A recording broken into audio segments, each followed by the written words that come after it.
kita tinggal konversi ke dalam huruf braille. Bisa lagi lopetin mouse-nya. Berarti sudah ada aplikasi di situ juga ya Mbak? Iya, sudah ada. Ya, di Planeta bikin aplikasinya supaya nggak beli.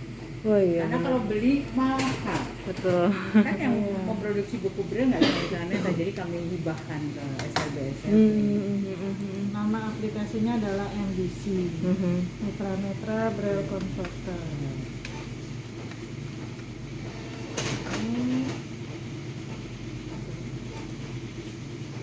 Sudah selesai proses penterjemahannya. Nah, dari sini kita mengecek ulang gitu kan untuk mengenai typonya sekaligus mengatur layoutnya. Kalau untuk anak-anak biasanya kami membuatnya dalam ukurannya tuh yang kecil. Kalau ukuran standar buku braille itu kan ukurannya 25,5 kali 30 cm. Oke. Gitu. Nah, kalau untuk anak-anak kami membuatnya ukurannya setengahnya 25,5 kali 15. Nanti saya kasih contohnya ya. Gitu supaya lebih mudah dipegang oleh anak-anak. Oh, baik. Terus udah gitu kalau untuk buku cerita yang pada umumnya atau buku-buku braille pada umumnya itu kan dicetaknya dua sisi, bola halaman depan belakang. Selain untuk menghemat kertas, juga kan ya itu untuk yang sudah lancar membaca braille itu juga lebih enak gitu. Oh iya. Nah untuk anak-anak itu dicetaknya satu sisi. Nah jarak antara baris atas dengan baris bawah itu juga renggang-renggang dibuatnya. Berarti nggak ada yang halaman split ya? Nggak ada. Oh iya baik. Kayak gitu kan. Nah jadi semua layoutnya diaturnya pada berkas braille. Oke. Tuh semuanya sudah diatur di sini di MBC. Selanjutnya adalah proses printing. Oh baik. Setelah proses printing yang finishing itu kan dipotong kertasnya, terus sudah gitu proses jilid. Dan formatnya itu memang sudah didesain ya, Mbak Indah ya, untuk yang setengah ya. Formatnya sudah didesain untuk Tinggal dipotong ya. tinggal dipotong saja. Baik. Berarti nggak ada istilah big book ya di sini ya Bu ya. Maksudnya untuk anak yang buku besar untuk anak gitu memang tadi untuk aksesibel ya yang ukurannya bisa dipegang gitu tadi ya. Karena tangan anak-anak kan masih kecil. Betul. Tapi kalau terlalu tinggi, dia jadi malas. Iya, tapi betul. Kalau lebih handy, kecil, dia bisa bawa di pangku, baca di teras atau di manapun, itu kan dia lebih happy. Betul. Jadi kita harus berpikirnya dari sudut pandang anak-anak Ya. yang akan memanfaatkan produk tersebut. Betul. Kadang untuk yang buku bacaan yang kayak untuk TK, untuk yang masih kelas 1 yang masih benar-benar mereka baru belajar membaca, itu jarak antar katanya pun juga kita kasih jaraknya agak jauh gitu. Kalau buku biasa hurufnya diperbesar. Iya. Nah kalau huruf braille itu kan standar, nggak bisa diperbesar. Jadi strateginya adalah mainin mengatur jarak. layout tadi, Iya. jarak kata, jarak baris gitu, sehingga anak-anak ketika masih belajarnya mengeja itu mereka bisa melakukannya dengan lebih nyaman gitu. Itu.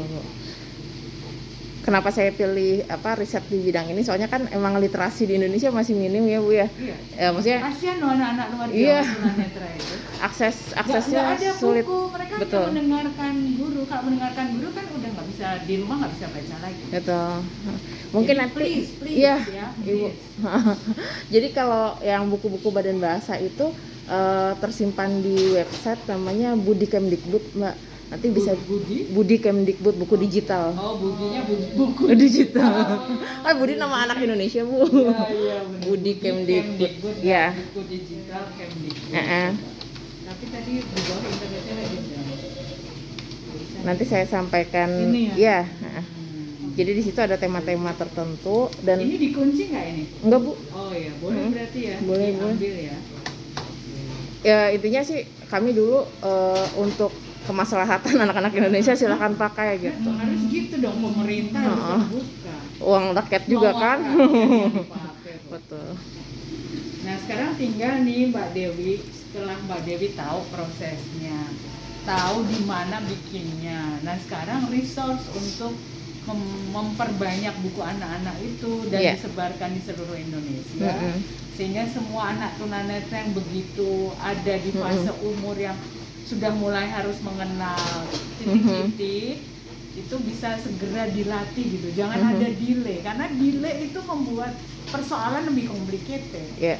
Ketika dia belajar sedini, saya aja tuh udah termasuk delay kan, karena belum menemukan SLB langsung ketika saya masuk sekolah, jadi saya dititipkan dulu di sekolah reguler dan saya nggak langsung belajar huruf Braille, mau belajar Braille sama siapa, baru kelas 2 saya belajar Braille.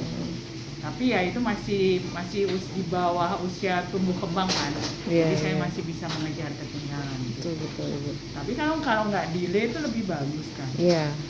Sebelum dia sekolah TK gitu, PAUD sudah dikenalkan huruf Braille. Kalau awal-awal giant dot dulu ya, Iya. kalau masih PAUD itu giant dot, titiknya lebih besar-besar. Oke. Nah, ini contohnya untuk yang kita buku bikin anak-anak. sama ini ya, sama Waipo. Iya, ini. Iya, ini Nah, jaraknya ya. Ya kan, di Betul, sini jaraknya antara baris pertama dengan baris yang atas dengan bawahnya itu agak jauh, Iya, ya kan? betul ya. Dan di sini juga jarak antar katanya juga lebih jauh. Iya, enggak. Terus udah gitu kita juga cetaknya hanya sisi saja. Iya. Ukurannya kan ini ya lebih kecil. Nah, ini yang ukuran standarnya. Gitu. Nah, ini kalau yang sudah mulai lancar baca Braille-nya rapat ya kan, dicetaknya juga 2 sisi. Seperti itu. Nah, kalau anak sekolah formal itu kan dalam membaca ada jenjangnya ya Bu ya, ada jenjang pembaca untuk anak.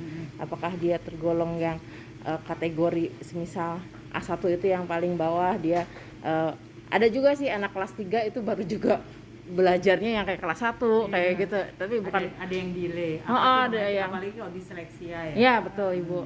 Jadi memang kemampuan membacanya yang diukur bukan dari klasikalnya seperti itu. Nah, kalau yang di Braille ini seperti apa Bu? Ada jenjang yang seperti itu atau Kalau gimana? yang di Braille itu palingan kita lihat dari kategori bukunya sih. Oh, Kan baik. kalau buku-buku awas itu kan biasanya ada kategori-kategori Ha-ha. usia ya Ha-ha. kan. Nah, itu kita berdasarkan dari situ aja. Nah, cuma memang ada kayak kategori 0 sampai ada kategori 3 sampai 5. Itu yang kita buatnya ukurannya yang kecil tadi. Iya. Asumsinya bahwa ini masih dalam proses. Nah, ukuran yang sudah usianya yang 8 atau itu kita buatnya, ada juga yang dibuatnya untuk penuh, ada juga yang masih dibuatnya ukurannya besar tapi masih satu sisi gitu. Ada juga yang seperti itu. Jadi lebih teknis kalau kita Iya. Kalau tadi yang jenjang membaca berdasarkan kemampuan itu guru yang kewenangannya ada di guru karena dia yang mengerti kan. Nah, kalau dia misalnya mau request bisa saja tinggal sampaikan ke Mbak Indah, nanti kami sesuaikan. Oh, baik. Jadi ini Misalnya, mendeliver kebutuhan itu pembelajaran. Misalnya satu baris, bukunya kecil, satu baris baiknya berapa kalimat aja, misalnya biar dia nggak bosen kalau terlalu banyak kalimat. Nanti Mbak Indah akan sesuaikan. Nah, itu yang disebut reasonable accommodation. Buku Braille-nya itu accessibility kan, dari buku cetak tinta ke Braille yang bisa diraba. Nah, tadi sesuai dengan kebutuhan anak, kemampuan dia membaca, kalau ada delay, ada disleksia, itu namanya reasonable accommodation. Penyajiannya disesuaikan dengan kebutuhan anak. Sepertinya itu sangat ini ya, membantu sekali gitu. Jadinya pasti akan ada seperti itu jenjang-jenjangnya ya Bu ya. Jadi si pendidik tuh harus aware banget Harus tahu. untuk lihat. Itu sebabnya pentingnya analisa psikologi pendidikan itu, assessment untuk menentukan kebutuhan khusus anak ini. Oke, dia tunanetra, ada nggak kebutuhan khusus lain? Kalau dia sensori integrasi, nampaknya kalau diajak ngomong biasa aja, tapi begitu mulai belajar terasa bisa dinilai hambatannya gitu. Betul Bu. Ada hambatan yang lain, jadi ganda. Ya, paham Ibu. Izin matiin.